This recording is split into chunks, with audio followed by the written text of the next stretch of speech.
So Jamaal Bowman, he got elected to Congress, right? He got sworn in just last week. And if you recall well, he unseated Eliot Engel, right? So that guy, Engel, was one of AIPAC's top people in the U.S. Congress, right? AIPAC being the Zionist lobby.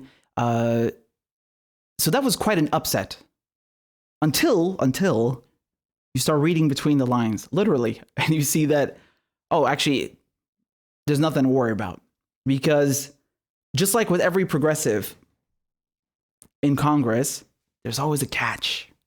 There's always a catch. You scratch just a little bit beneath the surface, you start reading between the lines, you look at their foreign policy, and you find it. I mean, Richie Torres, who also got elected, he's a full-blown open Zionist. Like, that guy's like, oh yeah, Israel is the beacon of human rights in the Middle East. Meanwhile, they're murdering Palestinians left and right. No, Jamaal Bowman, he's interesting, right? So I've covered him before. For example, he got called out.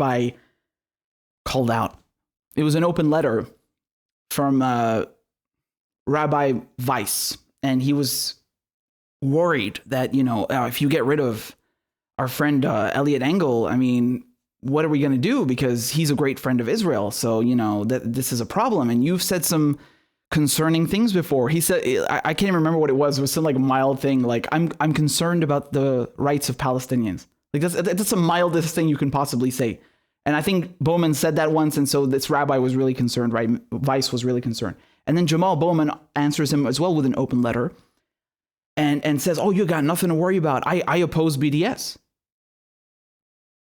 And I read that, and I'm like, oh, wow. Another great progressive, just like Ayanna Pressley and Ro Khanna voting against BDS, right? Like, there we go. And Barack Obama, if you go and look at Bowman's Twitter, he specifically says that Barack Obama read his open letter, and that's why he called him up and endorsed him.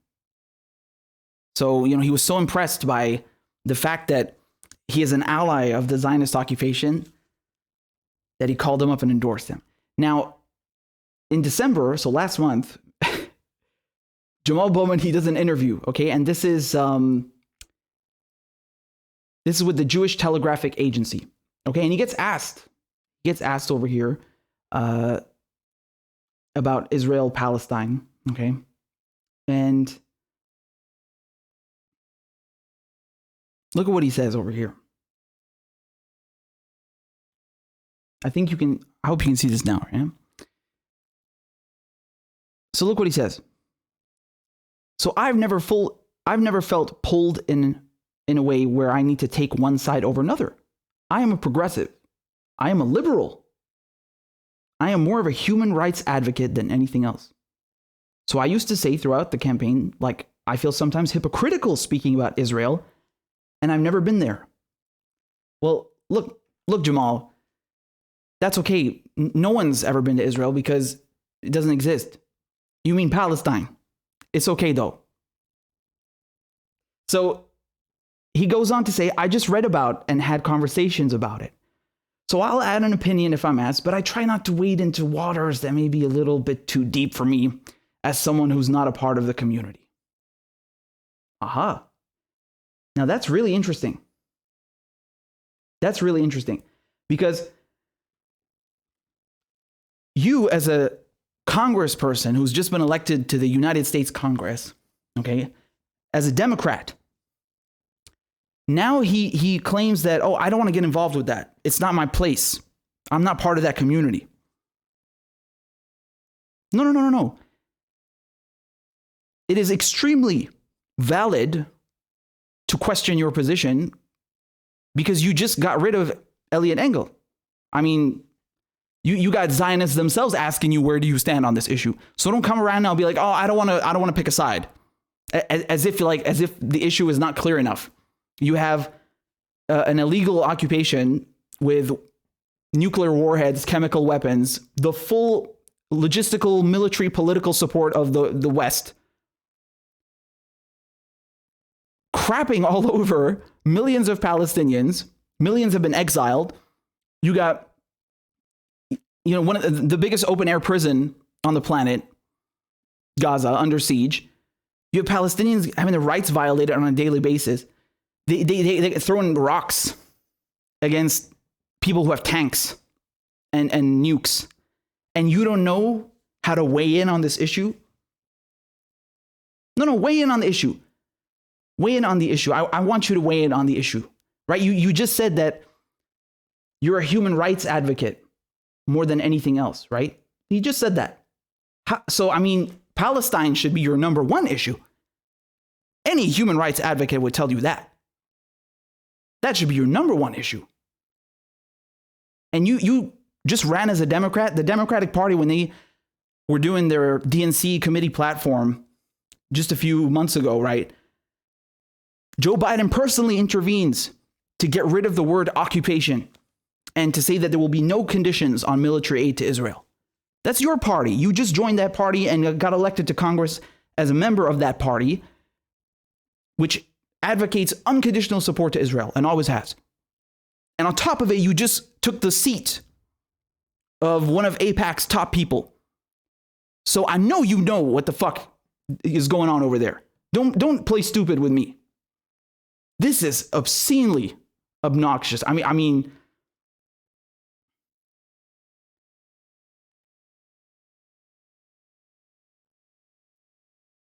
he goes on over here to make it about Benjamin Netanyahu, okay? Now listen, man. Yes, Netanyahu is a piece of crap, but this did not start with Netanyahu, right?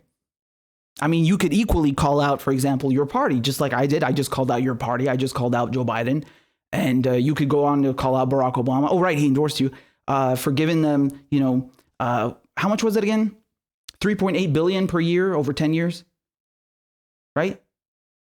Netanyahu can be a piece of shit without your party enabling him. True?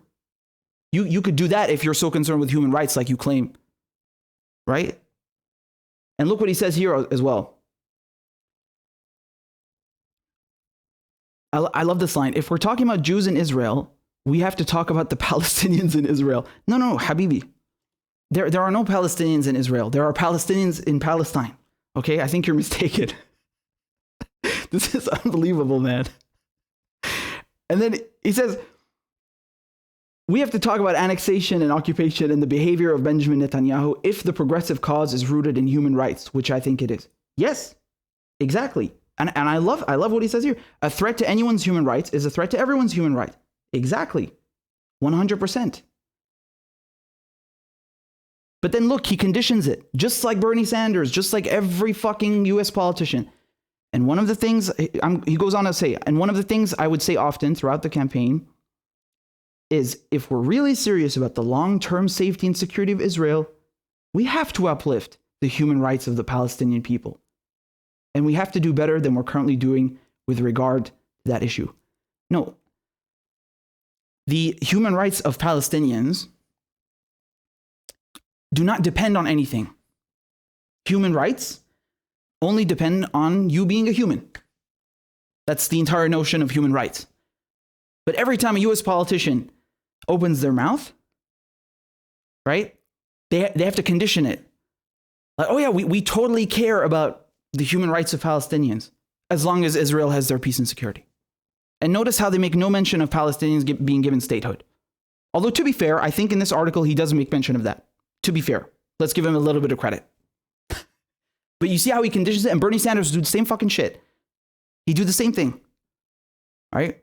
And even then, they called him an anti-Semite. The guy's Jewish. He lost family members, relatives in the Holocaust, and they still call him anti-Semitic. Unbelievable. But notice how they always do that. Like, yeah, Palestinians can have human rights as long as Israel is safe. Oh, how generous of you.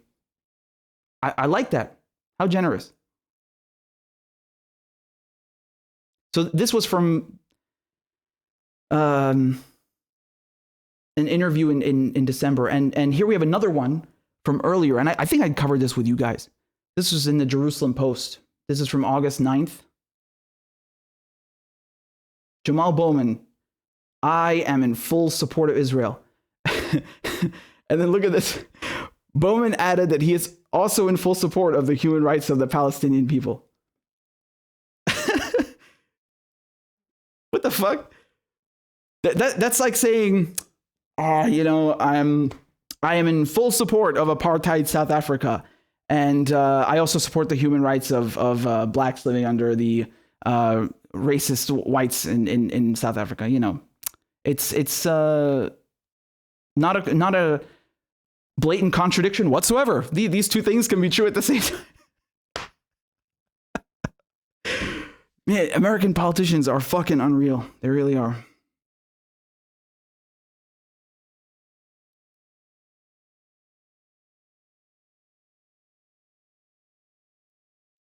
And you know what's funny? You'll still see stuff like this. This is from January 10th. Okay? And this is in the Riverdale Press. And I think this is the exact publication where we had this exchange of the open letter between Rabbi Weiss and Bowman. And so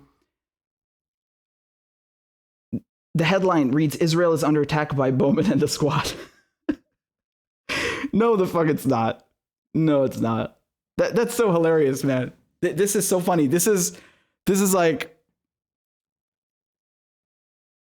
you know, what's the term I'm looking for again? You know, it's a fake opposition. That's what it is. Like, oh my God, watch out for these progressives. They're going to dismantle the Zionist state by single-handedly. These 5 people, they're going to do it. We're warning you. We're telling you. Yo, Bowman's come out and said he doesn't support BDS. BDS, boycott, divestment, sanctions, is the most basic, mundane form of protest that you could possibly carry out, right? It's just a boycott. It's a non-violent, peaceful protest. And even that, Bowman comes out and says, fuck you, I don't support it, I oppose it, fuck you. And Ro Khanna says that too, and Ayanna Pressley. Like, they had a motion, they voted against this, they voted to condemn it, rather. So they voted to condemn it. To be fair, if I recall correctly, AOC did not. Which, it's amazing that I have to give people credit for that. Like, wow, thank you so much for not voting to condemn, peaceful protest by stateless people that have been under military occupation for 70 years. How nice. How generous of you. So this is absolutely hilarious. When's the last time that you heard Bowman and the squad criticize Israel? Can anyone tell me? Because I don't remember at all. When's the last time that you heard them fight for Palestinian statehood? I think there was one time where Rashida Tlaib, she wanted to visit Palestine, and I think she wanted to go with Ilhan Omar, and Israel didn't want to give them visas. Again, absolutely amazing, right? Like, a Palestinian woman needs a visa to go to Palestine. And in the end, because of pressure, they said, okay, we'll let you in. And then out of protest, Rashida Tlaib and Ilhan Omar refused to go, if I recall correctly. And Rashida Tlaib still has a grandmother there, right? So I think that's the last time I heard any kind of friction. But, you know, this headline is a fucking caricature. I mean, that's hilarious. The squad won't even fight for the fucking things they ran on. I mean, they won't even give you Medicare for all. Never mind fight for Palestine. You know, next thing they're gonna be saying, look, Jamaal Bowman is starting the 3rd Intifada. Yeah, okay. Oh man, these people are fucking hilarious. They really are.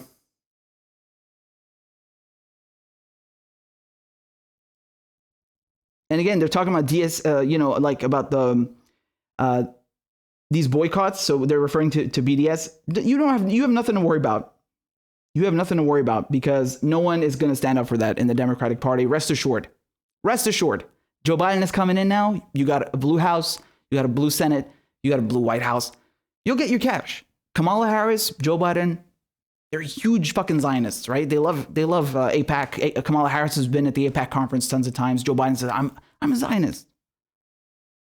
He said that. You don't have to be a Jew to be a Zionist. I'm a Zionist. Right? You got nothing to worry about. No one's going to stand up to them.